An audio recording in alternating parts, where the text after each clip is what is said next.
소크라테스는 얼마 동안 말없이 깊은 생각에 잠긴 듯 했습니다. 잠시 후에 그는 말했습니다. 케베스, 자네는 생성과 소멸의 본성 전체와 관련되는 엄청난 문제를 제기하고 있네. 자네가 원한다면 이 문제에 대한 나 자신의 경험을 말해주겠네. 만일 내가 말하는 것 중에 자네의 문제점을 해결하는 데 도움이 될 만한 것이 있으면 서슴지 말고 이용하게. 케베스는 말했습니다. 당신의 생각을 몹시 듣고 싶습니다. 소크라테스는 말했습니다. 그러면 말하기로 하지, 케베스. 내가 젊었을 때 자연의 탐구라고 불리는 철학 분야를 알고자 하는 막대한 욕망을 가졌네. 사물의 원인과 사물이 존재하고 창조되고 파괴되는 까닭을 아는 것은 고상한 일로 생각되었네. 그래서 나는 다음과 같은 문제들을 생각하면서 항상 동요를 느꼈네. 즉 어떤 사람들이 말하는 것처럼 생물의 발생은 온기와 냉기의 원칙에 따라 야기되는 부패의 결과인가? 우리가 생각할 수 있게 하는 요소는 피인가, 공기인가, 또는 불인가, 혹은 이러한 것들이 아니라 듣고 보고 냄새를 맡는 지각의 힘을 제공하는 두뇌인가, 그리고 기억과 사료는 이러한 지각들에서 생기고 학문은 기억과 사료가 고정될 때 기억과 사료의 기초를 두는 것일까? 그 후에 나는 이러한 것들의 소멸에 대해 검토하고 다음에는 하늘과 땅에서 일어나는 일을 검토하고 결국은 나는 이러한 문제들을 다룰 능력이 전혀 그리고 절대적으로 없다는 결론에 도달했네.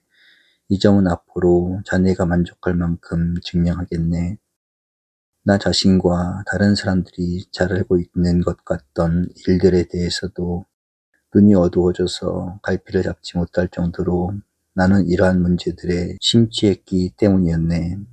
나는 전에는 자명한 진리라고 생각하던 것조차도 예컨대 인간의 성장은 먹고 마시기 때문에 일어나는 일이라는 것조차도 잊어버렸네.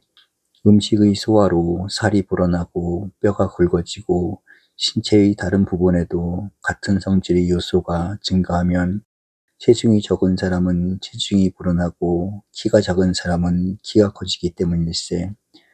이것은 합리적인 생각이 아니었을까?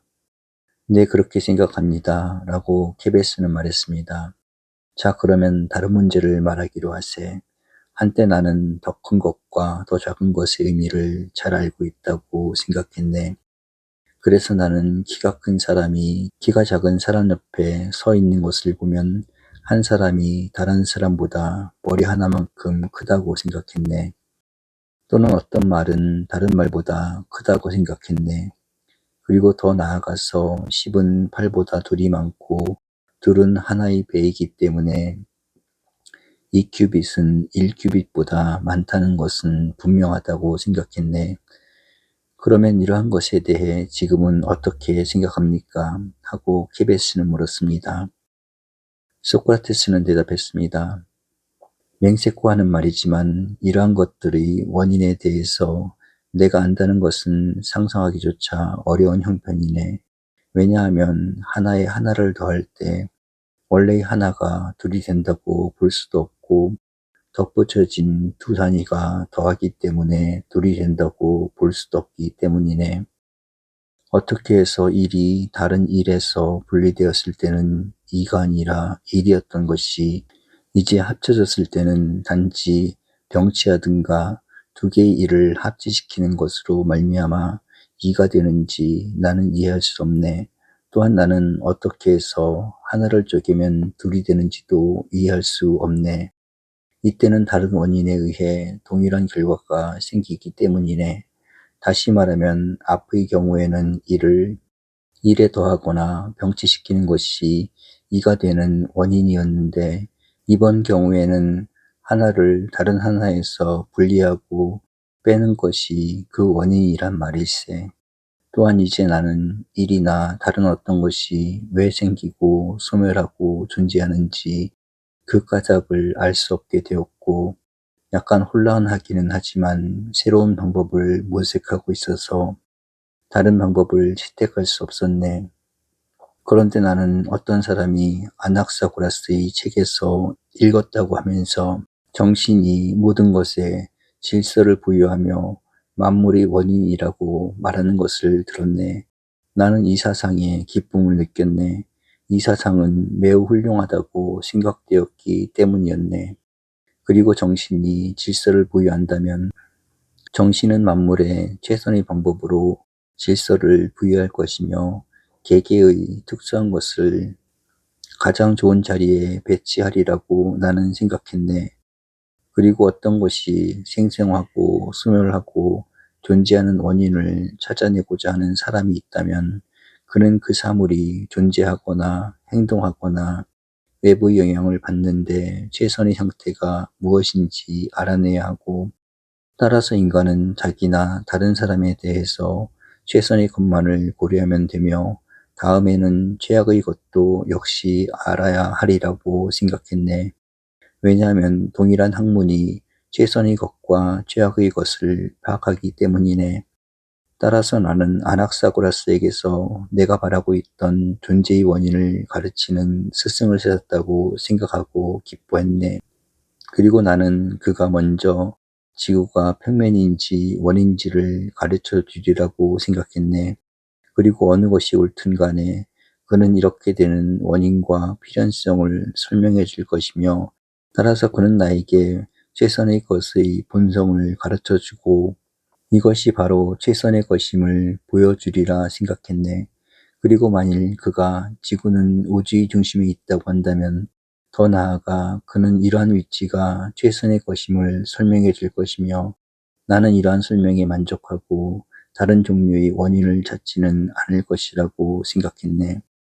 그리고 내가 그 다음으로 그에게 해와 달과 별에 대해 물으면 그는 해와 달과 별의 비교적인 속도라든가 회전이라든가 여러 능동적 또는 수동적 상태라든가, 그리고 어떻게 이러한 모든 것이 최선의 것을 위해서 존재하는가 하는 것들을 설명해 주리라고 생각했네. 왜냐하면 그가 정신이 이러한 것들에 질서를 부여하는 것이라고 말할 때 그는 이것이 최선이라는 것 외에는 이러한 것들이 지금과 같이 있는 것에 대해 다른 설명을 할 수는 없으리라고 나는 생각했기 때문이네. 그리고 나는 그가 나에게 각각의 것의 원인과 모든 것의 원인을 자세히 설명해 줄 때 그는 각각의 것에 대해 최선의 것이 무엇인가, 그리고 모든 것에 대해 최선의 것이 무엇인가 하는 것도 설명해 주리라고 생각했네. 나는 아무리 많은 돈을 주더라도 이러한 희망을 팔지는 않았을 거야. 그래서 나는 그 책들을 들고 더 좋은 것과 더 나쁜 것을 알기 위해 될 수 있는 대로 빨리 열성을 기울여서 읽었네. 나는 얼마나 큰 기대를 갖고 있었던가. 그런데 나는 얼마나 비참한 실망을 맛보았던가. 그 책들을 읽어나가면서 나는 이 철학자가 정신이나 다른 질서의 원리들을 전적으로 포기하고 오히려 공기, 에테르, 물 같은 여러 기묘한 것에 의존하고 있다는 것을 알게 되었네. 그는 처음에는 일반적으로 말해서 소크라테스의 행위의 원인은 정신이라고 주장하지만 나이 몇 가지 행위의 원인을 자세히 설명하려고 할 때는 내가 여기에 앉아 있는 것은 내 육체가 뼈와 근육으로 되어 있기 때문이라고 주장하는 사람과 비교할 수 있을 걸세. 그는 다음과 같이 말할 거야. 뼈는 단단하고 뼈와 뼈를 이어주는 관절이 있으며 근육은 탄력성이 있는데 이 근육이 뼈를 감싸고 있으며 살과 피부도 근육과 함께 뼈를 감싸고 있다. 그리고 근육의 수축 또는 이완으로 뼈가 관절이 있는 곳에서 쳐들어지면 나는 나의 수족을 구부릴 수 있으며, 그래서 나는 비스듬한 자세로 지금 여기에 앉아 있는 것이라고 그는 말할 거야. 그리고 그는 내가 자네에게 이야기를 하고 있는 것도 같은 방식으로 설명할 거야. 즉 음성이나 공기나 청각을 그 원인이라고 말하고 같은 종류의 무수한 원인을 들겠지. 참된 원인을 말하는 것은 잊어버리고 말일세.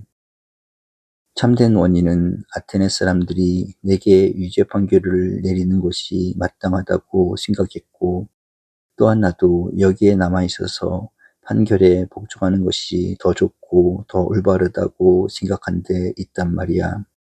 나의 근육이나 뼈는 벌써 오래전에 메가라나 보이오티아로 달아나 버렸을 것이라고 생각하기 때문에 하는 말일세. 개 맹세코 말하거니와 만일 뼈나 근육이 제 나름대로 생각한 최선의 것에 따라 움직였다면, 그리고 만일 내가 몰래 도망가지 않고 국가가 내린 처벌을 받는 것이 더 훌륭하고 고상하다고 결단하지 않았더라면 나의 뼈와 근육은 메가라나 보이오티아로 달아났을 거야. 이러한 모든 일에 있어서 원인과 조건이 이상한 혼동을 일으키고 있다는 것은 분명해. 사실 뼈나 근육이나 그 밖의 신체의 부분들이 없다면 나는 나의 목적을 실행할 수는 없었을 걸세. 그러나 내가 뼈나 근육이나 신체의 다른 부분을 가졌기 때문에 나의 행동이 가능하고, 이것이 정신이 작용하는 방식이며 최선의 것을 선택해서 행동하는 것은 아니라고 말한다면 그것은 매우 경솔하고 게으른 말솜씨네. 나는 많은 사람이 원인과 조건을 분간하지 못하는 것은 아닐까 하는 의아심을 갖게 되네. 많은 사람은 어둠 속에서 더듬고 다닐 때처럼 항상 원인과 조건을 혼동해서 잘못된 이름을 붙이기 때문이네. 따라서 어떤 사람은 지구 둘레에는 소용돌이가 치고 있어서 지구가 공중에 머물러 있다고 하며, 또 다른 사람은 일종의 넓은 반죽그릇 같은 지구를 떠받치고 있는 것은 공기라고 설명하네. 하늘과 땅이 지금처럼 최선의 상태로 있도록 하늘과 땅을 조종하는 어떤 힘이 있다는 생각은 그들에게는 전혀 떠오르지 않네. 그리고 그들은 이러한 신적인 힘을 찾으려고 하지 않고 오히려 선보다 더 강하고 영속적이며 포괄적인 다른 아틀라스를 발견할 것을 기대하고 있네. 선의 필연적이며 포괄적인 힘에 대해서 그들은 전혀 생각하지 않네. 그러나 이것은 가르쳐주는 사람만 있다면 내가 배우고 싶어하는 원리이네. 그러나 최선의 것의 본성을 스스로 찾아내는데도 실패하고 다른 사람한테 배우는데도 실패했으므로, 자네가 좋아한다면 원인을 탐구하는 두 번째의 최선의 방법이 무엇인지 내가 알아는 대로 자네에게 말해주겠네. 케베스는 말했습니다. 무엇보다도 듣고 싶은 것입니다. 소크라테스는 말을 이었습니다. 나는 참된 존재의 관조에 실패했으므로 영혼의 눈을 상실하지 않도록 조심해야 한다고 생각했네. 일식 중에 태양을 관찰하거나 주시하는 사람들이 물 또는 이와 비슷한 매개체에 비친 그림자를 보도록 미리 조심하지 않으면 육체의 눈을 상하게 하는 거나 마찬가지야.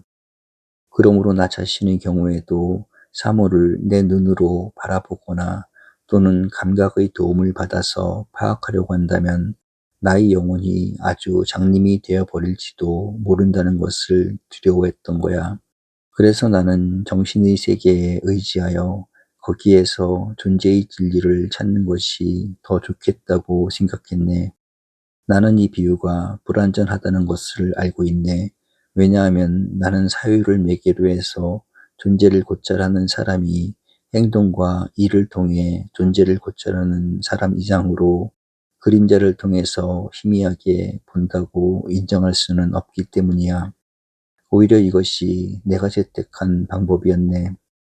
나는 우선 가장 강력하다고 판단되는 원칙을 설정하고, 다음에는 원인에 관련된 것이든 그 밖의 것에 관련된 것이든 이 원칙과 일치하는 것은 참이라고 확신했네. 그러나 자네가 아직도 내 말을 이해하지 못한 것 같아서 내가 한 말을 좀 더 분명히 설명하겠네. 케베스는 대답했습니다. 정말로 그렇습니다. 확실하게는 이해하지 못하고 있습니다. 소크라테스는 말했습니다. 내가 앞으로 자네에게 말하려고 하는 것에 새로운 것은 하나도 없네. 오히려 지금까지 한 논의에서나 다른 토론에서나 장소를 가리지 않고 항상 되풀이해오던 말일세. 나는 원인의 본성에 대해 나의 사상을 바로잡고 있던 것을 자네에게 보여주고 싶네. 나는 무사람의 입에 오르내리는 잘 알려져 있는 말들로 되돌아가서 우선 아름다움 자체, 선함 자체, 크기 자체가 있다고 가정해야겠네. 나에게 이런 가정을 세우도록 허용한다면 나는 자네에게 원인의 본성을 보여주고 영혼의 불멸성을 증명해 줄 수 있네. 케베스는 말했습니다. 당신이 그렇게 하는 것을 인정합니다. 당장 그 증명을 해 주십시오. 소크라테스는 말했습니다. 자, 그러면 자네가 다음 단계에서 나에게 동의하려는지 그것을 알아보고 싶군. 아름다움 자체 외에도 아름다운 것이 있다면 그것은 아름다운 자체를 분유하고 있는 한에서만 아름답다고 생각할 수밖에 없네. 다른 모든 것도 마찬가지야. 자네는 원인에 대한 이러한 생각에 동의하나? 네, 동의합니다. 라고 케베스는 말했습니다. 소크라테스는 말을 계속했습니다. 나는 지금까지 주장되어 온 여러 현명한 원인에 대해서는 알려고 하지도 않고 이해하지도 못하네. 나에게 화사한 빛깔 또는 형태 또는 이 밖의 어떤 것을 아름다움의 원천이라고 하는 사람이 있다면 이러한 모든 것은 오직 나를 혼란에 빠뜨릴 뿐이므로 나는 이러한 모든 것을 돌아보지 않고 어떠한 방법으로든지 아름다움 자체에 참여하거나 분유하지 않고서는 어떠한 것도 아름다워질 수 없다는 것을 단순하고 성실하게 그리고 아마도 어리석게도 주장하고 마음속에 새겨주겠네. 그 방법에 대해서는 나 자신도 분명히 알지 못하지만 모든 아름다운 것은 아름다움 자체에 의해서 아름다워진다는 것만은 강력히 주장하기 때문이네. 나로서는 이것이 내가 나 자신이나 다른 사람에게 줄 수 있는 가장 안전한 대답인 것 같네. 나는 설득에 있어서 이 원리는 결코 전복되지 않으며 나 자신에게나 이 문제를 묻는 다른 사람에게나 아름다운 것은 아름다움 자체에 의해서 아름다워지는 것이라고 확실하게 대답할 수 있다는 것을 고수하고 있네. 자네는 내 말에 동의하지 않는가? 동의합니다. 또한 크기 자체에 의해서 큰 것은 크게 되고 또 점점 커지며 작은 것 자체에 의해서 작은 것이 점점 작아지는 것이 아닐까? 그렇습니다. 그렇다면 어떤 사람이 A는 B보다 머리 하나만큼 더 크며 B는 A보다 머리 하나만큼 더 작다고 말하더라도 자네는 이 사람의 말을 받아들이지 않고 더 큰 것은 크기 자체에 의해서 그리고 크기 자체로 말미암아 더 크며 더 작은 것은 작은 것 자체에 의해서 그리고 작은 것 자체로 말미암아 더 작은 것에 지나지 않는다고 확고하게 주장할 걸세. 따라서 자네는 더 큰 것은 머리를 적도로 하여 더 커지고 더 작은 것은 머리를 적도로 하여 더 작아진다고 말하는 위험을 피하게 될 걸세. 그런데 머리는 더 큰 경우나 작은 경우나 같지 않은가? 따라서 키가 큰 사람은 동시에 작은 것이기도 한 머리로 말미암아 더 크다고 하는 어처구니 없는 부조리를 피하게 될 걸세. 자네는 이러한 추리에 도달하는 것을 두려워하지 안 그런가? 케베스는 웃으며 말했습니다. 참으로 두려워해야 할 일입니다. 마찬가지로 자네는 10은 2에 의해서 그리고 이 때문에 8보다 크다고 말하는 것을 두려워하고 오히려 수에 의해서 그리고 수로 말미암아 그렇다고 말할 테지. 또한 2큐빗이 1큐빗보다 큰 것은 절반만큼 크기 때문이 아니라 길이 자체 때문이라고 말할 테지. 이러한 모든 경우에는 잘못에 빠질 동일한 우려가 있어서 하는 말일세. 케베스는 말했습니다. 정말 그렇군요. 또한 하나에 하나를 더하거나 하나를 쪼개는 것이 둘이 되는 원인이라고 주장하는 것도 조심해야 하지 않을까. 그리고 자네는 적절한 본질을 나눠 갖지 않고서는 어떠한 것도 존재하게 될 방법이 없으며, 따라서 자네가 아는 한 둘의 원인은 오직 이 자체뿐이며 일 자체를 나누는 것이 하나를 만드는 방법이라고 소리 높여 단언할 걸세. 자네는 다음과 같이 말할 거야. 나누기나 더하기 따위 수수께끼에는 상관하지 않을 테야. 나보다 머리가 좋은 사람이 이러한 문제에 대답하는 게 좋아. 속담에 있는 말처럼 내가 경험이 부족하고 자신의 그림자를 보고도 놀라기를 잘하지만 나는 원리의 확실한 근거를 포기할 수는 없어 라고. 그리고 어떤 사람이 이 원리 때문에 자네를 공격하면 자네는 전혀 괴념하지 않거나 또는 그러한 공격에서 나오는 여러 결론이 서로 일치하는지 일치하지 않는지 알아본 다음에 공격하는 사람에게 대답하면 되네. 그리고 더 나아가 이 원리를 설명해 달라는 요구를 받으면 자네는 더 높은 원리를 차례로 가정하다가 결국은 더 높은 원리 중 최선의 것에서 휴식처를 찾아내면 안 돼.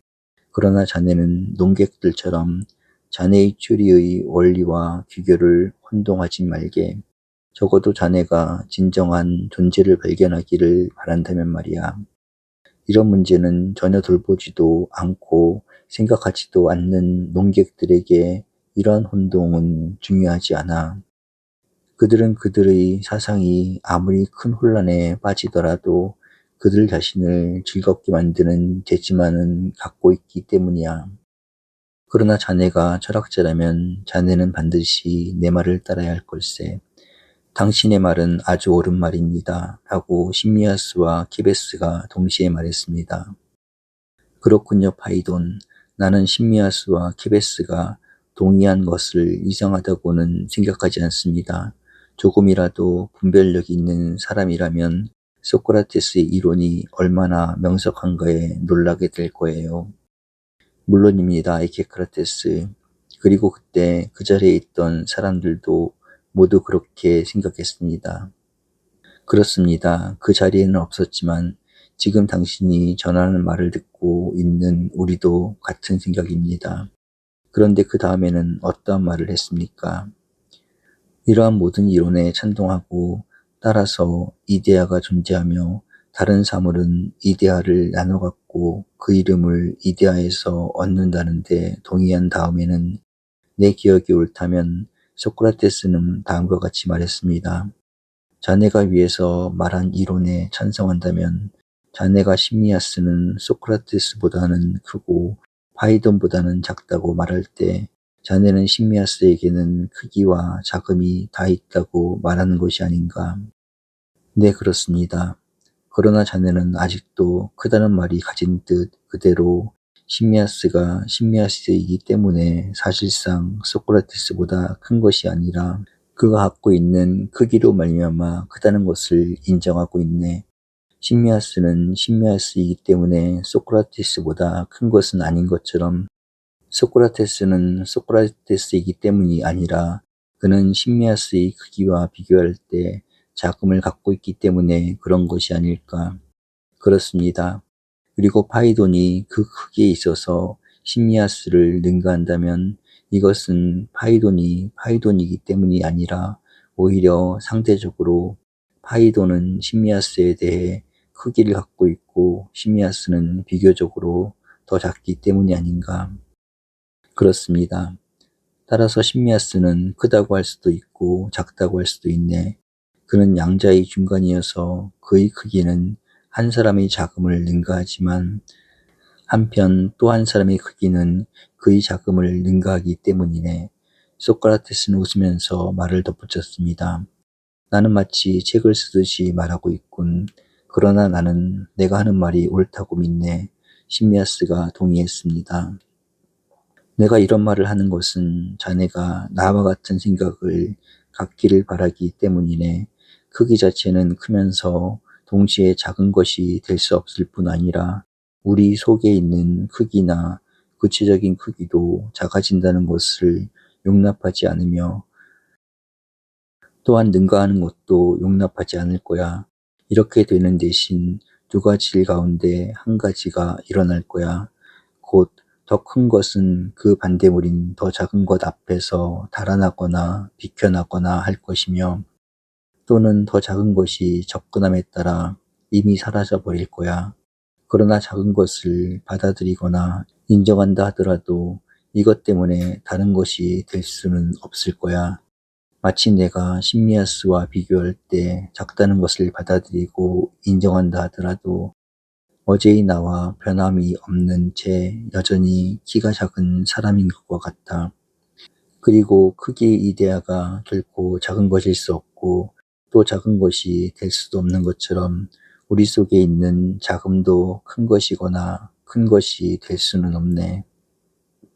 또한 대립되는 다른 것도 자기 자신과 동일한 것으로 남아있으면서 자기와 대립되는 것이 될 수는 없네. 오히려 그렇게 되는 경우에는 변화 가운데서 사라져버리거나 소멸하네. 케베스는 말했습니다. 내 생각과 꼭 같습니다. 이때 누구였는지는 잘 기억이 나지 않지만 그 자리에 있던 사람 가운데서 한 사람이 말했습니다. 하늘의 맹세코 하는 말이지만 이것은 앞에서 우리가 인정했던 것과는 정반대가 아닙니까? 더 큰 것에 대해 더 작은 것이 생기고 더 작은 것에서 더 큰 것이 생기며 대립되는 것들은 오직 그와 대립되는 것들에서 생긴다고 하지 않았던가요? 그런데 이제는 이 원칙이 전면적으로 부정되는 것 같습니다. 소크라테스는 말하는 사람 쪽으로 머리를 돌리고 듣고 있다가 말했습니다. 그 점을 상기시켜 주는 것을 보니 자네는 용기가 있는 사람이군. 그러나 자네는 두 경우 사이에는 차이가 있다는 것을 알지 못하는 것 같아. 그때는 구체적인 것에 있어서 대립되는 것에 대해 말했고 지금은 대립되는 것 자체에 대해 말하고 있기 때문이야. 이미 확인한 것처럼 대립되는 것 자체는 우리 속에 있거나 자연에 있어서나 결코 대립되는 것 자체가 될 수 없네.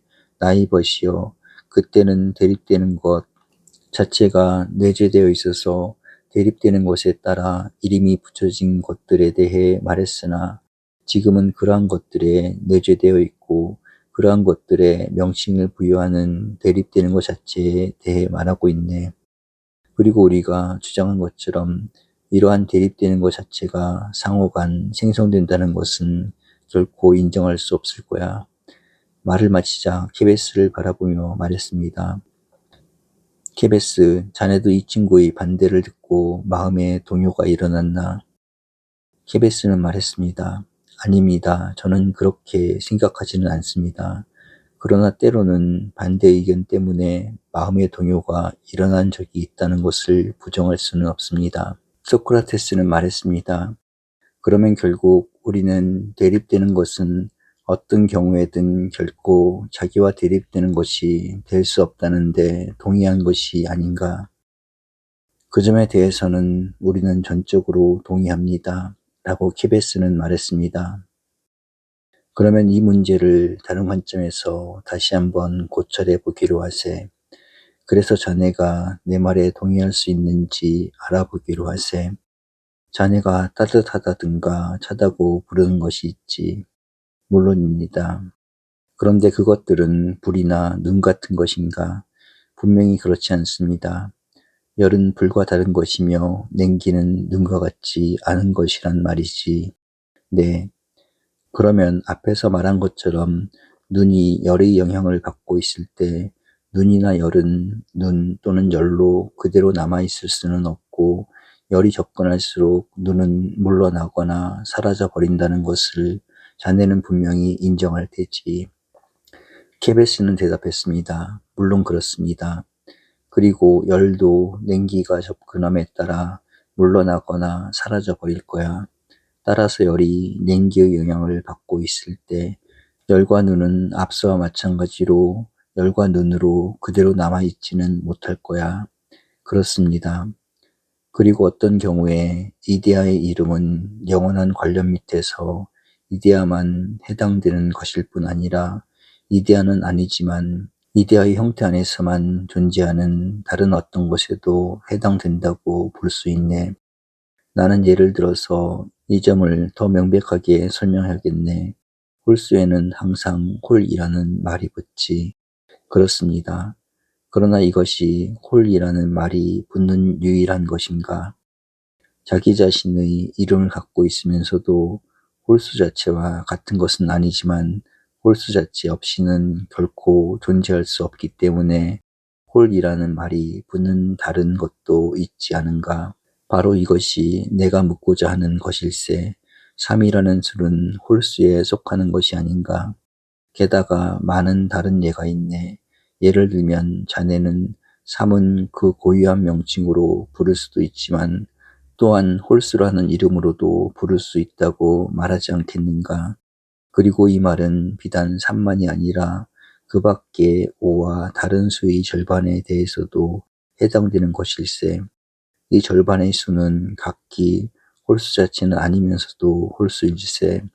또한 같은 방식으로 2와 4, 그 밖의 절반의 수는 짝수 자체는 아니면서도 모두 짝수일세. 동의하는가? 물론이죠. 그러면 이제 내가 밝히고자 하는 점에 주목해 주게.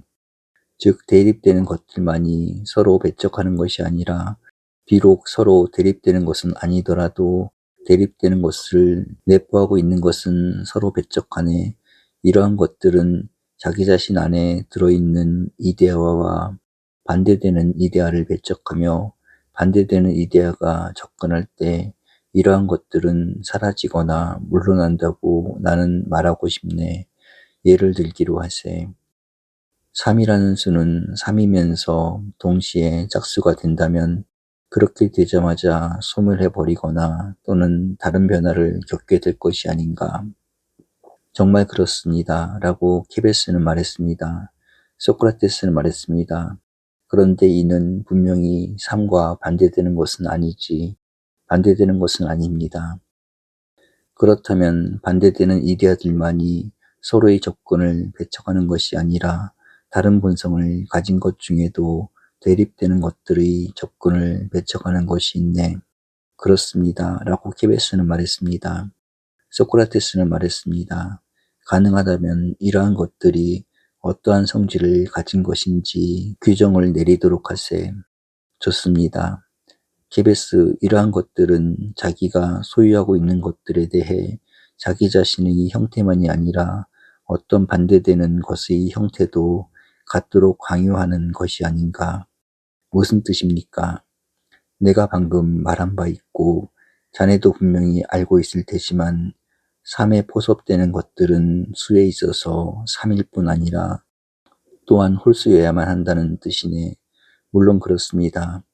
3이 관여하는 이러한 홀수 자체에는 반대되는 이데아는 결코 침범할 수 없을 것이 아닌가.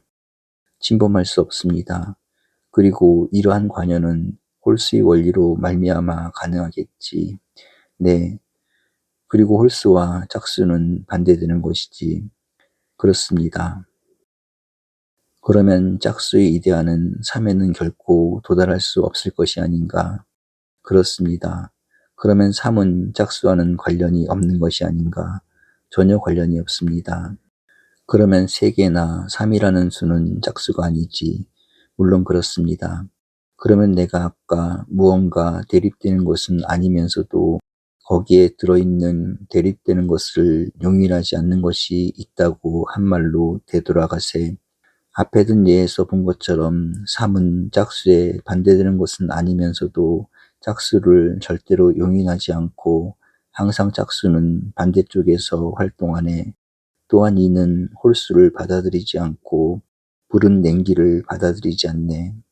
이러한 예들에서 자네는 아마도 대립되는 것만이 대립되는 것을 받아들이지 않는 것이 아니라 대립을 초월하는 것은 무엇이든지 그것이 초월하는 것의 반대, 그것이 도달하는 바의 반대는 인정하지 않는다는 일반적인 결론에 도달할 수 있을 것에 이러한 예는 얼마든지 있네.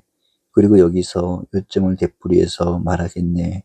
반복한다고 해서 해가 되는 것은 아니니까.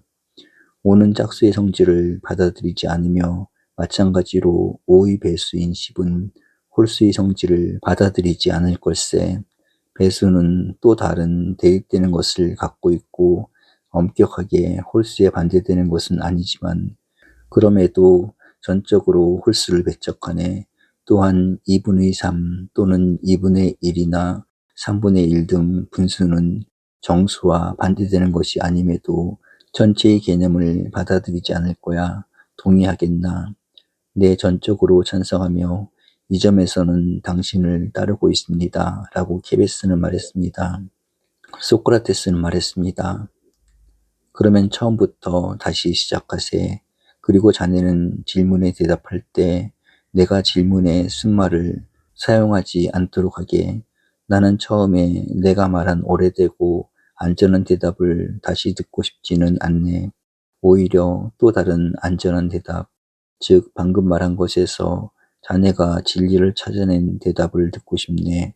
다시 말하면 어떤 사람이 자네에게 어떠한 성질이 육체 안에 있기에 육체는 따뜻해지는가 라고 묻는다면 자네는 열기라고 대답하지 말고 이것이 내가 안전하고 우둔한 답이라고 부른 걸세. 불이라고 대답하게. 불이라는 대답은 우리가 내리고자 하는 훨씬 탁월한 대답일세. 또는 어떤 사람이 자네에게 왜 신체는 병드는가 라고 묻는다면 병 때문에 그렇다고 대답하지 말고 열이 있어서 그렇다고 말하게. 그리고 홀수 자체가 홀수의 원인이라고 말하는 대신에 1, 2 그 원인이라고 말하게. 그리고 일반적으로 다른 일의 경우도 마찬가지지만 내가 더는 예를 들지 않더라도 자네는 충분히 이해했을 줄 믿네. 네, 당신의 말을 충분히 이해하고 있습니다. 라고 케베스는 말했습니다. 그렇다면 말해보게. 육체 속에 무엇이 있으면 육체는 살아있는가? 영혼입니다. 라고 케베스는 대답했습니다. 그리고 항상 그런가? 네, 물론입니다. 라고 케베스는 말했습니다. 그러면 영혼을 갖고 있는 것이 무엇이든 간에 영혼은 그곳에 생명을 주는가? 네, 그렇습니다. 그러면 생명에 반대되는 것이 있는가? 있습니다. 라고 케베스는 말했습니다. 그러면 그것은 무엇인가? 죽음입니다. 그렇다면 이미 동의한 것처럼 영혼은 그 자신이 초래하는 것과 반대되는 것은 결코 받아들이지 않을 거야. 불가능하지요. 라고 케베스는 대답했습니다. 소크라테스는 말했습니다. 그러면 조금 전에 우리는 짝수를 배척하는 원리를 무엇이라고 불렀던가? 홀수. 그러면 음악적인 것 및 경의를 받아들이지 않는 원리는 무엇인가? 비음악적인 것 및 부정의입니다. 라고 케베스는 대답했습니다. 그러면 죽음을 받아들이지 않는 원리를 우리는 무엇이라고 부르는가? 죽지 않는 것이라고 합니다. 라고 케베스는 말했습니다. 그렇다면 영혼은 죽음을 받아들이는가? 받아들이지 않습니다. 그러면 영혼은 불멸인가? 네, 라고 케베스는 대답했습니다. 그러면 이것은 증명되었다고 말해도 좋을까? 네, 충분히 증명되었습니다. 소크라테스. 라고 케베스는 대답했습니다. 홀수 자체가 불멸하는 것이라면 30도 불멸이어야 하지 않는가? 물론입니다. 그리고 냉기가 불멸이라면 열기의 원리가 눈을 공격해 올 때 눈은 고스란히 녹지 않은 채 물러나야 하지 않는가? 눈은 결코 소멸할 수는 없고 또한 그대로 남아 있어서 열을 받아들일 수도 없으니까. 그렇습니다. 라고 케베스는 말했습니다. 또한 차지하는 것, 즉 열기의 원리가 불멸이라면 불은 냉기의 공격을 받을 때 소멸하거나 멎을 수는 없는 일이며 온전하게 물러나겠지. 분명히 그렇습니다. 라고 케베스는 말했습니다. 그리고 죽지 않는 것에 대해서도 같은 말을 할 수 있을 거야. 죽지 않는 것은 또한 소멸할 수 없다고 한다면 영혼은 죽음의 공격을 받았을 때 소멸할 수는 없네. 왜냐하면 지금까지의 논의로 보아 삼이나 홀수가 짝수를 받아들이지 못하고 불이나 불 속의 열기가 냉기를 받아들일 수 없는 것처럼 영혼도 죽음을 받아들이거나 죽을 수는 없기 때문이야. 그러나 어떤 사람은 그렇지만 홀수는 짝수가 접근해도 짝수는 될 수 없다 하더라도 홀수는 소멸하고 짝수가 홀수의 자리를 차지할 수도 있지 않는가라고 말할 거야. 그런데 이렇게 반대하는 사람에게 우리는 홀수의 원리는 불멸이라고 대답할 수는 없네. 이 점에 대해서는 합의를 보지 못했기 때문이야. 그러나 이 점에 합의를 본다면 짝수가 접근하면 홀수의 원리와 삼은 물러난다고 주장하는데 아무런 어려움이 없을 걸세. 그리고 동일한 이론이 불, 열, 다른 모든 것에 타당하게 될 거야. 확실히 그렇습니다. 그리고 죽지 않는 것에 대해서도 같은 말을 할 수 있을 거야. 죽지 않는 것이 또한 소멸한다고 한다면 영혼은 죽지 않는 것일 뿐 아니라 소멸하지도 않는 것일 거야. 그러나 그렇지 않다면 영혼의 불멸성에 대해서는 다른 증명이 필요할 것세.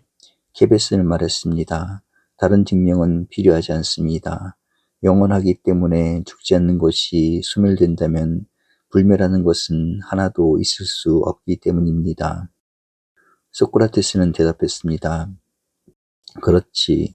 그래서 신과 생명의 본질적 형태와 일반적으로 죽지 않는 것은 결코 소멸하지 않는다는데 모든 사람이 동의할 거야. 케베스는 말했습니다. 모든 사람이 동의할 것입니다. 이것은 틀림없는 일입니다. 더 나아가 내가 잘못을 저지르는 것이 아니라면 인간과 마찬가지로 신들도 동의할 것입니다. 따라서 죽지 않는 것은 소멸할 수 없다고 한다면 영원히 죽지 않는 것인 한 영혼은 불멸하는 것이어야 하지 않을까. 분명히 그렇습니다. 따라서 죽음이 인간을 공격할 때 인간의 죽게 되는 부분은 죽겠지만 죽지 않는 부분은 죽음이 다가오면 물러나서 안전하고 건전하게 보존되는 것이 아닐까. 그렇습니다. 그렇다면 케베스, 영혼이 죽지도 않고 소멸하지도 않으니 우리 영혼은 사실상 다른 세계에 존재하게 되리라는 것은 의심의 여지가 없지 않은가. 케베스는 말했습니다. 소크라테스, 나는 그렇게 확신합니다. 더는 반대할 여지가 없습니다. 그러나 나이벗 심미아스가 다른 사람이 반대할 것이 있다면 솔직히 말을 하는 것이 좋겠습니다. 침묵을 지킬 필요는 없습니다.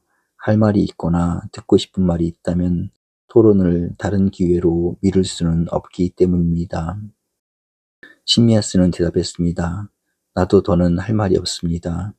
또한 지금까지 한 논의에 대해 의심을 품을 이유도 없습니다. 그러나 이 문제가 거대한 데 비해 인간은 무력하다는 것을 생각할 때 나는 아직도 마음속으로는 불안을 느끼고 있으며 그렇게 느끼지 않을 수가 없군요. 소크라테스는 대답했습니다. 옳은 말이야, 심미아스. 좋은 말을 했네. 그리고 최초의 원리들이 확실한 것처럼 생각되더라도 조심스럽게 다시 검토해야 한다는 것을 덧붙여서 말하고 싶네. 그리고 최초의 원리들이 만족스러울 만큼 확실할 때는 인간의 이성이라면 어쩔 수 없는 망설임이 섞인 확신을 갖고 논의 과정을 따라야 한다고 나는 생각하네. 그래서 그것이 분명하고 명확하다면 더 이상의 추구는 필요하지 않을 거야. 사실 그렇습니다. 소크라테스는 말했습니다.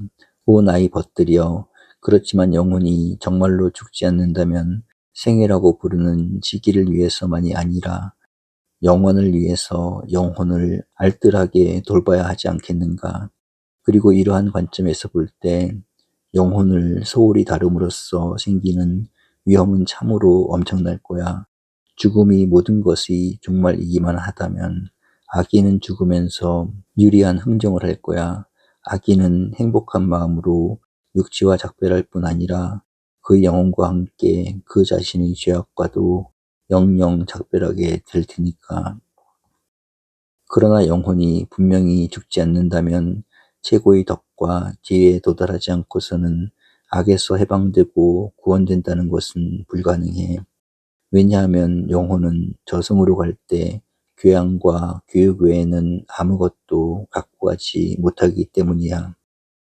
그리고 떠나는 자가 저 세상으로 가는 여행을 시작하면서부터 교양과 교육은 그에게 큰 도움이 되거나 심한 해를 끼친다고 말하더군.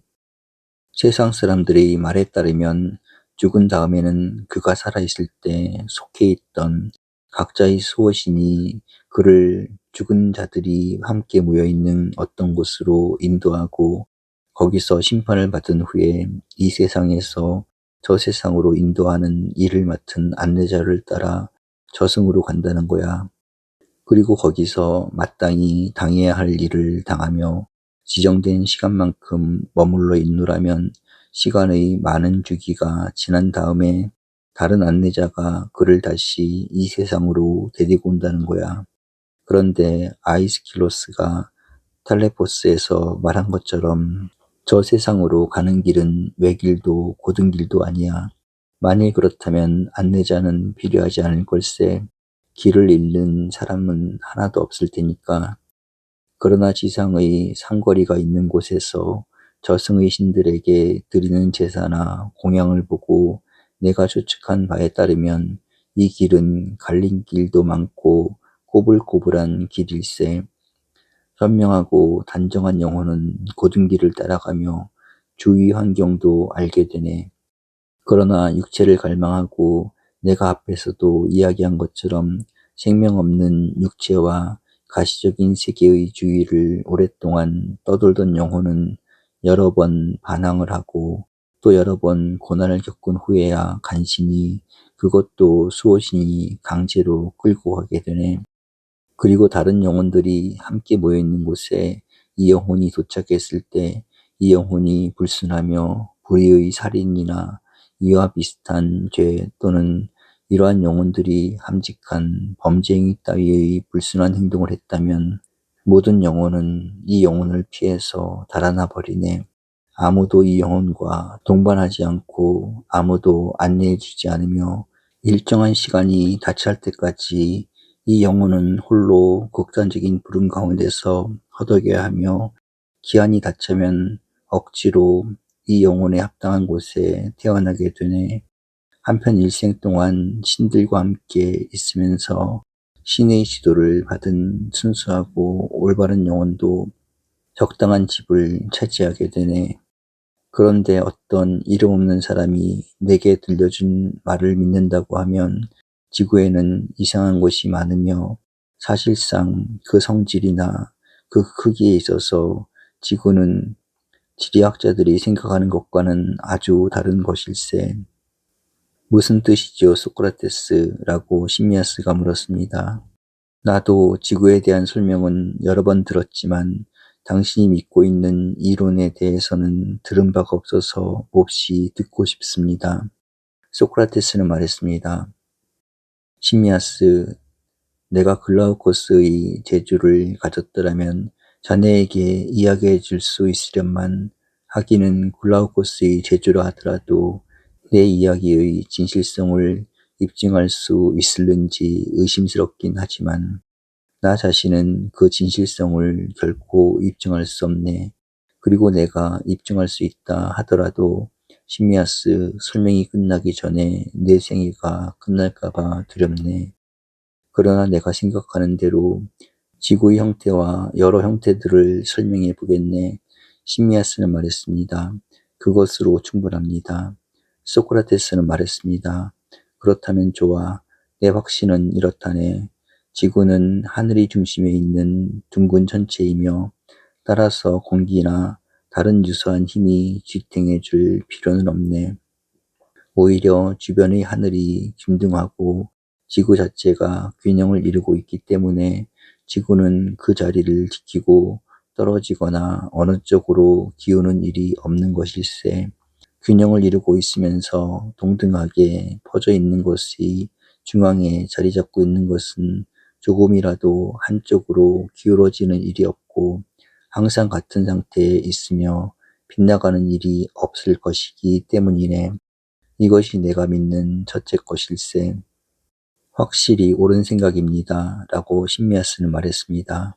또한 지구는 매우 광대하고 파시스 강에서 헤라클레스의 두 기둥에 이르는 지역에 살고 있는 우리는 마치 개미나 개구리가 습지 주변에 살고 있는 것처럼 오직 바다 주변의 작은 지역을 차지하고 있는데 지나지 않으며 이와 비슷한 많은 장소에는 다른 주민들이 살고 있다고 나는 믿네. 지구의 표면에는 도처에 물과 안개와 무거운 공기가 몰려드는 여러 형태와 크기의 골짜기가 있기 때문이네. 그러나 지구 자체는 순수하며 순수한 하늘에 자리 잡고 있네. 여기에는 별들도 있네. 이 하늘은 우리가 흔히 에테르라고 부르는 것이며 이 하늘 가운데서 우리 지구는 침전물이 모여드는 밑에 있는 골짜기일세. 그러나 이 골짜기에 살고 있는 우리는 지구의 표면 위에 살고 있다는 착각을 하고 있네.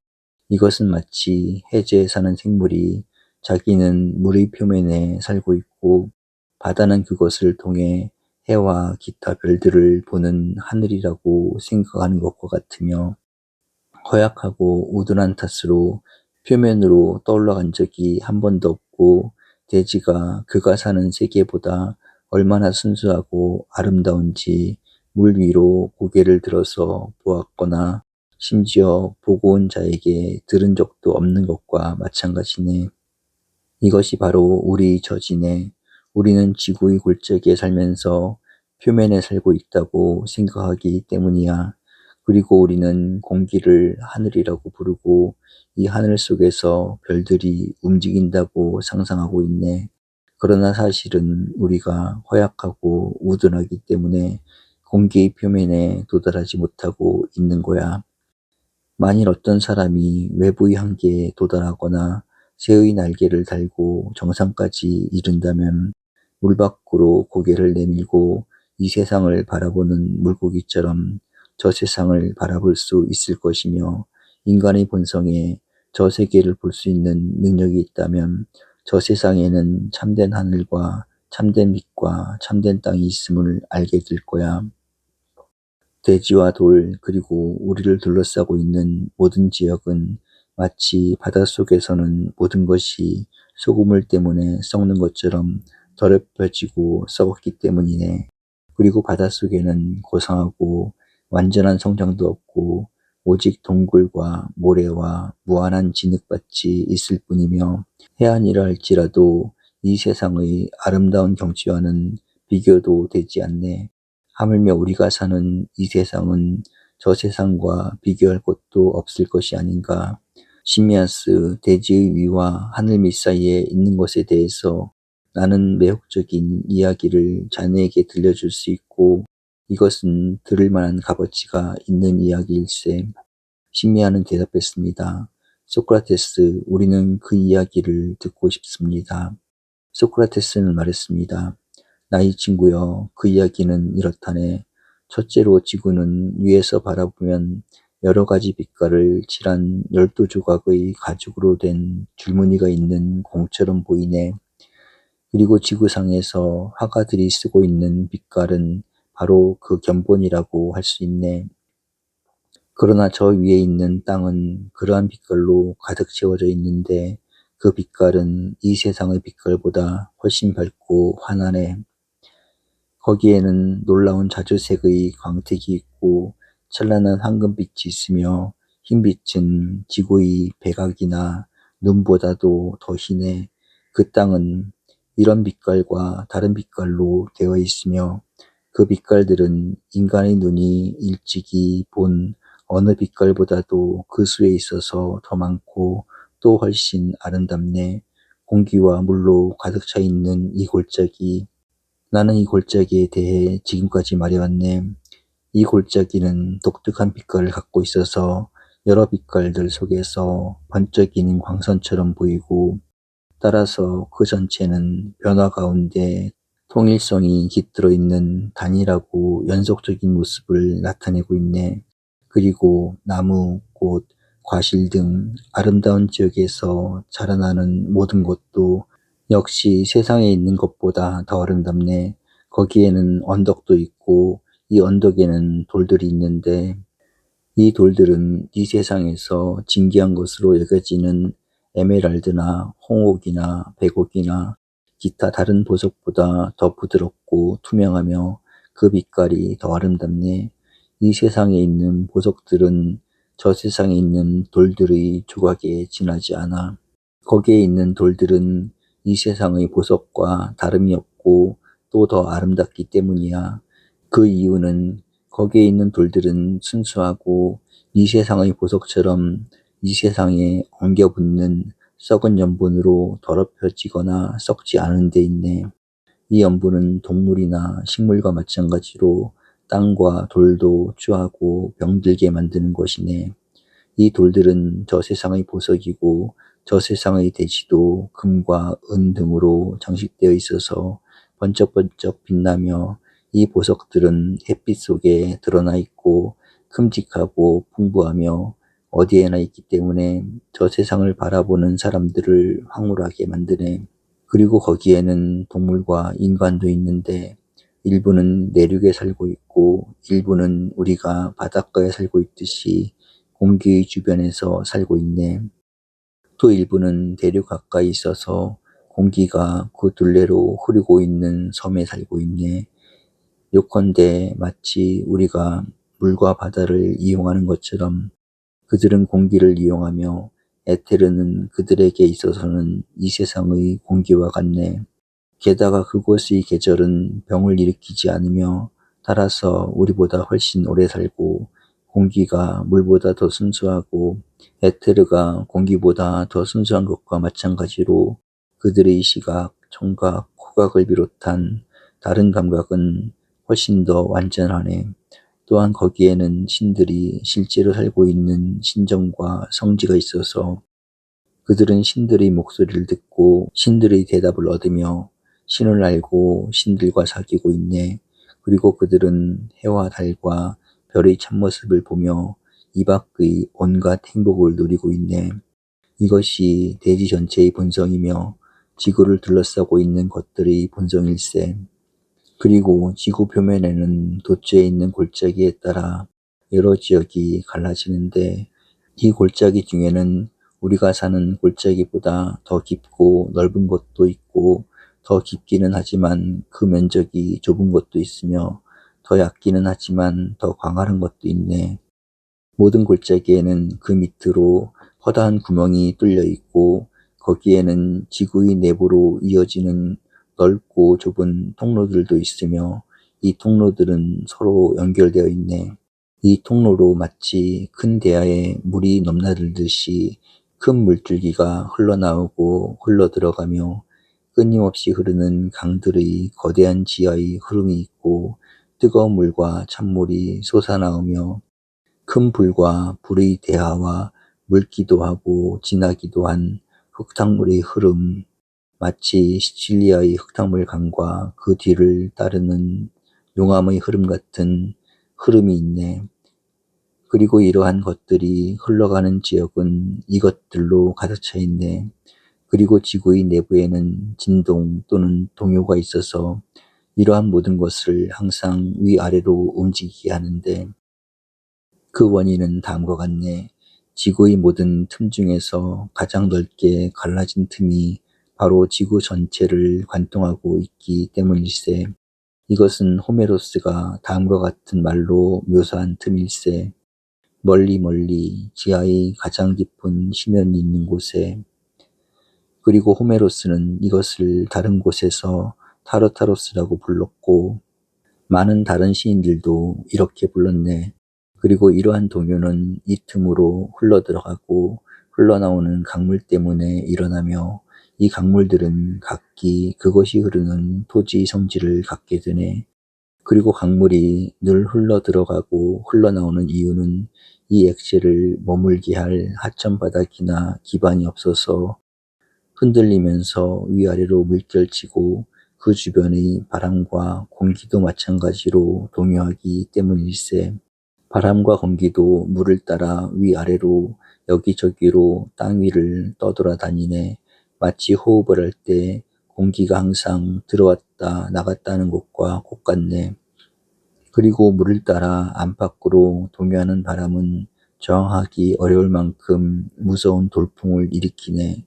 그리고 물이 한꺼번에 이른바 지구의 낮은 부분으로 물러날 때 물은 지구를 거쳐 이 지역으로 흘러들어가 펌프로 물을 길어 올릴 때처럼 이 지역을 가득 채우고, 또한 물이 이 지역을 떠나 이쪽으로 다시 쏟아져 들어올 때 이곳의 골짜기는 다시 채워지며, 이 골짜기들이 채워지면 지하의 통로를 통해 각기 제 길을 따라 여러 곳으로 흘러가 바다와 호수와 강과 샘을 이루게 되네.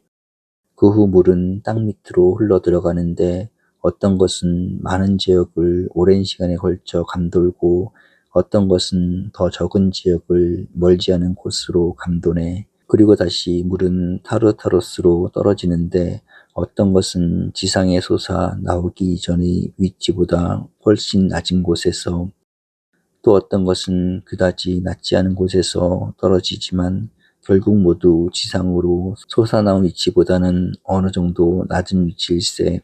그리고 그중 일부는 다시 반대쪽으로 터져나오고, 일부는 같은 쪽으로 터져나오며, 일부는 뱀이 또아리를 들듯이 지구를 한 바퀴 또는 여러 바퀴 돌다가 가능한 한 낮은 곳으로 흘러내리는 것도 있네. 그러나 결국은 언제나 갈라진 틈이 있는 곳으로 되돌아와서 그 틈 속으로 흘러들어가네. 어느 방향으로 흐르는 강물이든 중앙까지만 흘러내릴 수 있고 또 앞으로는 흘러가지 못하네. 강물 반대쪽에는 절벽이 있기 때문이네. 그런데 이러한 강은 강력하며 수없이 많지만 그중 중요한 것은 네 개인데, 그 중에서 가장 크고 긴 것을 오케아노스라고 부르네. 오케아노스는 지구를 한 바퀴 도네. 그리고 그 반대쪽에 아케론이 흐르는데, 아케론은 땅 밑으로 쓸쓸한 곳을 뚫고 아케로시아스 호수에 다다르네. 사람이 죽으면 대다수의 영혼은 이 호숫가로 가서 지정된 시간만큼, 어떤 영혼은 오랫동안, 또 어떤 영혼은 잠시 동안 기다리고 있다가 동물로 다시 태어나기 위해 이 세상으로 보내지네. 셋째 강은 위에 말한 두 강 사이에서 솟아나오는데, 분출구 근처에 있는 불이 활활 타오르는 광대한 지역으로 흘러들어가 지중해보다도 큰 호수를 형성하네. 이 호수는 물과 진흙으로 들끓고 있네. 여기서부터 탁류를 이루며 지구의 주위를 돌다가 다른 곳들을 거쳐서 아케로시아스 호수의 맨 끝에 이르게 되지만, 호수의 물과는 섞이지 않고 지구의 둘레를 여러 차례 돌다가 타르타로스의 가장 깊은 곳으로 흘러 들어가네. 이것이 피리플레게톤이라고 부르는 강으로서 지구의 다른 부분에서 불을 분출시키는 것이네. 이 반대쪽에서 넷째 강이 흘러나와 처음에는 유리처럼 검푸른 빛깔로 덮인 무섭고 황량한 지역으로 흘러들어가네. 그리고 이 강이 바로 사람들이 스티키오스라고 부르는 것이며, 이것이 흘러들어가서 스틱스 호수가 형성되네. 호수로 흘러들어간 강물은 물 가운데서 이상한 힘을 얻고 피리플레게톤 강과는 반대 방향으로 땅속을 돌다가 피리플레게톤 강과는 반대쪽에서 아케로시아스 호수 근처에 이르게 되네. 그리고 이 강물도 다른 강물과 섞이지 않고 원을 그리며 흐르다가 피리플레게톤 강 맞은쪽에서 타르타로스로 떨어지네. 시인들은 이 강을 코키토스라고 부르네. 이것이 저 세상의 형편이네. 그리고 죽은 자가 각자의 수호신이 따로따로 인도하는 곳에 다다르면 우선 훌륭하고 경건하게 살았는가 또는 그렇지 않은가에 따라 판결을 받게 되네. 그런데 착하게 산 것도 악하게 산 것도 아닌 사람들은 아케론 강으로 가서 준비되어 있는 배를 타고 아케로시아스 호수로 운반되어 거기에 살면서 악행을 씻어내고, 그들이 다른 사람에게 행한 죄악에 대한 처벌을 받고 선행을 한 일이 있으면 합당한 상을 받게 되네.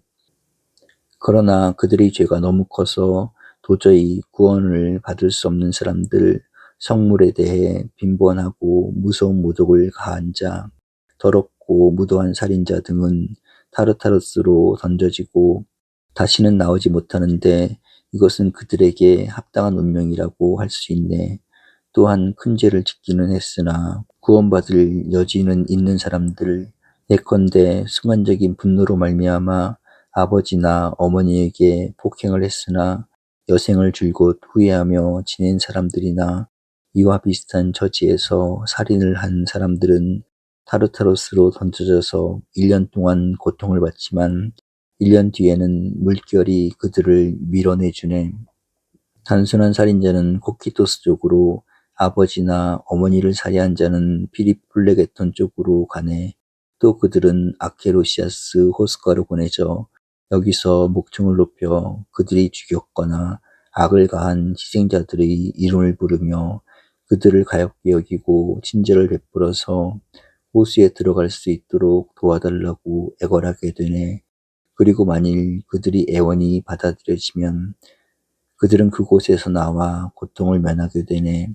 그러나 그렇지 못하면 다시 타로타로스로 보내져서 그들이 악행을 가한 사람의 자비를 얻을 때까지 다시 여러 강을 끊임없이 흘러다니네.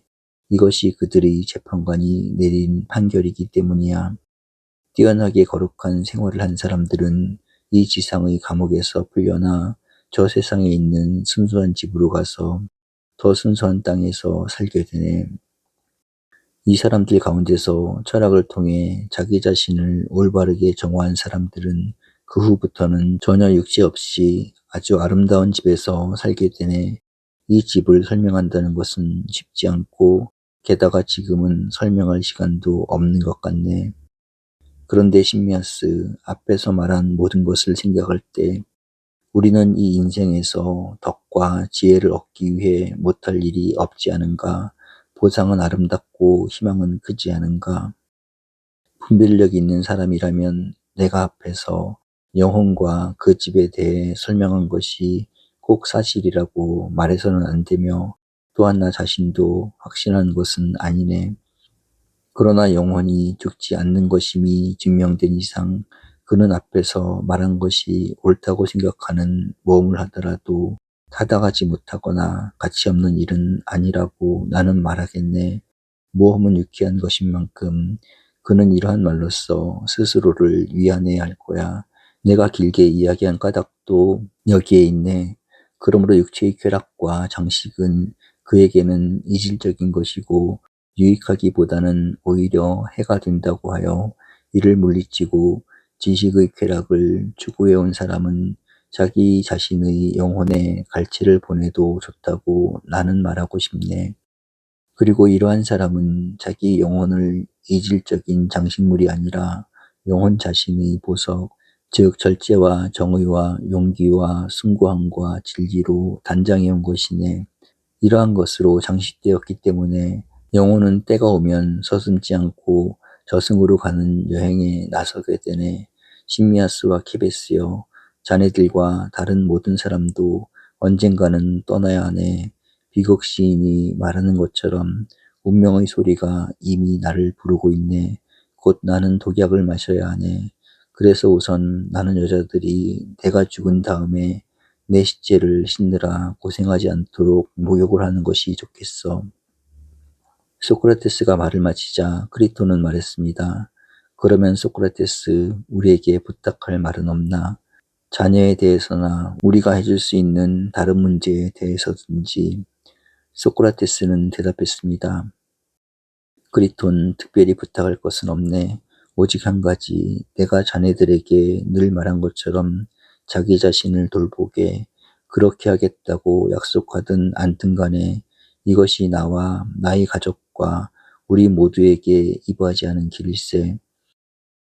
그러나 자네들이 자기 자신을 생각하지 않고 내가 자네들에게 권고한 길을 따라서 걸어가지 않으려고 한다면 지금 처음으로 하는 말은 아니지만 순간적으로 아무리 많은 공언을 하고 약속을 하더라도 아무 소용이 없을 걸세. 우리는 최선을 다하겠네 라고 크리토는 말했습니다. 그런데 자네를 어떤 방식으로 묻어줄까? 자네가 좋아하는 방식대로. 그러나 자네는 나를 꽉 잡고 내가 달아나지 않도록 조심해야 할 걸세. 이렇게 말하고 나서 소크라테스는 우리를 돌아보며 웃음을 띠고 덧붙였습니다. 나는 크리톤으로 하여금 여기 있는 내가 지금까지 이야기를 했고 토론을 주도해온 동일한 소크라테스임을 믿게 할 수가 없군. 그는 조금 있다가 시체로 보게 될 다른 소크라테스가 나라고 생각하고 있네. 그래서 그는 나를 어떻게 묻으면 되겠느냐고 묻는 거야. 나는 독약을 마시고 자네들 곁을 떠나 축복받은 사람들과 기쁨을 나누기 위해 간다는 것을 보여주고자 숱한 말을 했건만 이런 말들이 크리톤에게는 소용이 없었던 것 같아. 이런 말로 자네들과 나 자신을 달래기는 했지만 따라서 법정에서는 재판관들에게 그가 나를 위해 보증인이 되어 주었거니와 지금은 자네들이 나를 위해 그에 대한 보증인이 되어주길 바라네. 그러나 이번의 보증은 전번과는 다른 거야. 전번에는 내가 틀림없이 있으리라는 것을 재판관에게 보증했지만 이번에는 자네들이 나는 머물러 있지 않고 떠나버린다는 것을 그에게 보증해 줘야 하기 때문이야. 그래야만 나의 죽음을 보아도 그는 덜 괴로워할 것이며 내 시체가 화장되거나 매장되는 것을 보더라도 슬퍼하지 않을 걸세. 나는 내가 무서운 일을 당하는 것을 보고 그가 슬퍼하는 것을 바라지 않으며 또한 매장할 때 소크라테스를 입관시키자든가 무덤까지 소크라테스를 따라가자든가 소크라테스를 묻자고 말하는 것을 바라지 않네. 바른 말을 하지 않는 것은 그 자체가 나쁠 뿐 아니라 영혼에도 나쁜 영향을 끼치기 때문이네. 친애하는 크리톤, 기운을 내게. 그리고 자네는 오직 내 육체를 묻는데 지나지 않는다고 말하게. 그리고 관례에 따라 자네가 가장 좋다고 생각하는 방식으로 묻어주게. 소크라테스는 이 말을 마치고 일어나 목욕을 하러 방으로 들어갔습니다. 크리톤은 그를 따라 들어가며 우리에게 기다리라고 말했습니다. 그래서 우리는 그대로 있으면서 지금까지 토론해온 것에 대해 그리고 우리 슬픔이 얼마나 큰지에 대해 이야기하며 생각에 잠겼습니다. 소크라테스는 마치 우리 아버지와 같았는데 이제 우리는 그를 여의고 여생을 고아처럼 지내게 된 것입니다. 그가 목욕을 마치자 그의 자식들이 그를 만나러 왔습니다. 그에게는 어린 아들 2명과 장성한 아들이 1명 있었습니다. 그리고 집안의 부인들도 왔습니다. 그는 크리톤이 있는 자리에서 그들과 몇 마디 말을 나누고 몇 가지 지시를 했습니다. 그들을 보낸 다음에 그는 우리가 있는 곳으로 되돌아왔습니다. 그가 방 안에 있는 동안에 상당한 시간이 흘렀기 때문에 이제 해가 질 시간이 가까워졌습니다. 목욕을 마치고 나와서 그는 다시 우리와 함께 앉아 있었지만 말은 별로 하지 않았습니다. 곧 11집행위원의 하인인 간수가 들어와서 그 옆에 서서 말했습니다. 소크라테스, 저는 당신이 이곳에 온 모든 사람 중에서 가장 고상하고 가장 점잖으며 가장 훌륭한 분임을 알고 있습니다. 저는 당신에게는 다른 사람들에 대해서처럼 화를 내지는 않겠습니다. 다른 사람들은 제가 상관의 명령에 복종하여 독약을 마시라고 명령하면 제게 화를 내고 저주합니다. 당신은 제게 화를 내시지는 않으리라고 확신합니다. 당신도 아시다시피 비난을 받을 사람은 제가 아니라 다른 사람들인 것입니다. 그러면 안녕히 가십시오. 운명의 짐을 가볍게 감당하시기 바랍니다. 제가 무슨 심부름을 왔는지 아실 테니까 드리는 말씀입니다. 말을 마치고 간수는 눈물을 흘리며 돌아서서 나갔습니다. 소크라테스는 간수를 바라보며 말했습니다. 자네도 잘 있게 나도 편안한 마음으로 가겠네. 그리고 나서 우리를 돌아보며 말했습니다. 참 좋은 사람이야. 내가 감옥에 들어온 이후로 그는 늘 나를 찾아와서 때때로 나하고 이야기를 나누었네.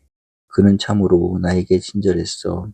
그리고 보게 지금도 나를 위해서 진심으로 눈물을 흘리지 않는가? 크리톤, 우리는 그가 하라는 대로 해야만 하네. 자, 그럼 독약이 준비되었거든 잔을 가져오라고 하게.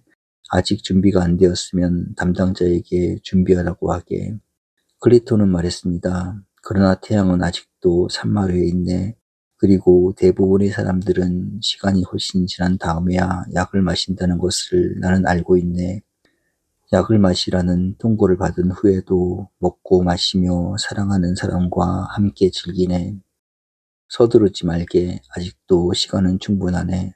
소크라테스는 말했습니다. 알았네, 크리톤. 자네가 지금 말한 사람들은 그렇게 행동하는 것이 당연하겠지. 그들은 지연함으로써 얻는 것이 있다고 생각할 테니까. 그러나 내가 그들의 예를 따르지 않는 것이 올바를 걸세. 나는 독약을 조금 늦게 마셨다고 해서 무슨 이익이 있으리라고는 생각하지 않기 때문이네. 이미 죽은 목숨을 조금 더 살려두고 아까워하면 내 눈에도 웃음거리로 밖에는 보이지 않을 걸세. 제발 내 말대로 하게. 내 말을 거부하지 말게. 크리토는 옆에 서 있는 하인에게 신호를 했습니다. 하인은 밖으로 나갔다가 잠시 후에 독배를 든 간수와 함께 돌아왔습니다. 소크라테스는 말했습니다.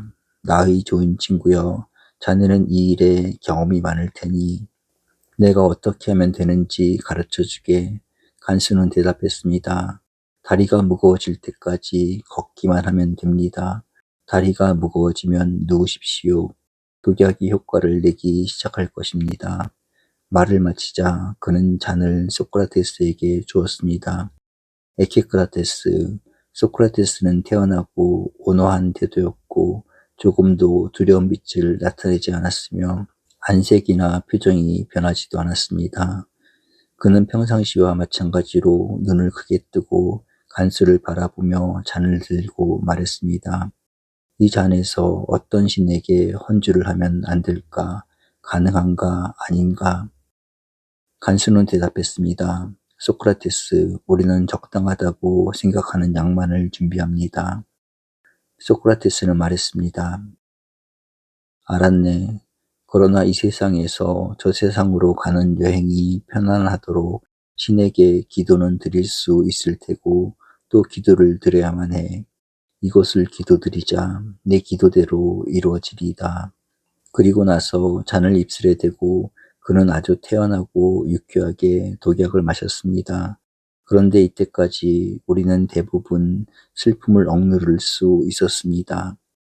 그러나 이제 그가 독약을 마시기 시작하는 것을 보고 또 독약을 다 마셔버린 것을 보고 나서 우리는 더는 참을 수 없었습니다. 나도 모르게 눈물이 줄줄 흘러내렸습니다. 그래서 나는 얼굴을 가리고 울음을 터뜨렸습니다. 소크라테스를 위해서라기보다는 오히려 이러한 법과 헤어지는 나 자신의 불운을 생각하고 울었던 것입니다. 그러나 내가 제일 먼저 운 것은 아니었습니다. 크리토는 눈물을 억제할 수 없게 되자 일어나서 밖으로 나갔고 나는 그 후에 울음을 터뜨렸으니까요. 그런데 그 순간에 줄곧 울고 있던 아폴로도로스가 큰 소리로 처절하게 통곡하기 시작해서 우리는 모두 마음이 약해졌습니다. 소크라테스만 침착하더군요. 이 이상한 울음소리는 무언가? 내가 여자들을 내보낸 것은 주로 이런 부끄러운 행동을 못하게 하기 위해서였네. 나는 사람은 조용히 죽어야 한다는 말을 들었기 때문이야. 그러니 조용히 참게 라고 소크라테스는 말했습니다. 우리는 이 말을 듣고 부끄러워서 눈물을 삼켰습니다.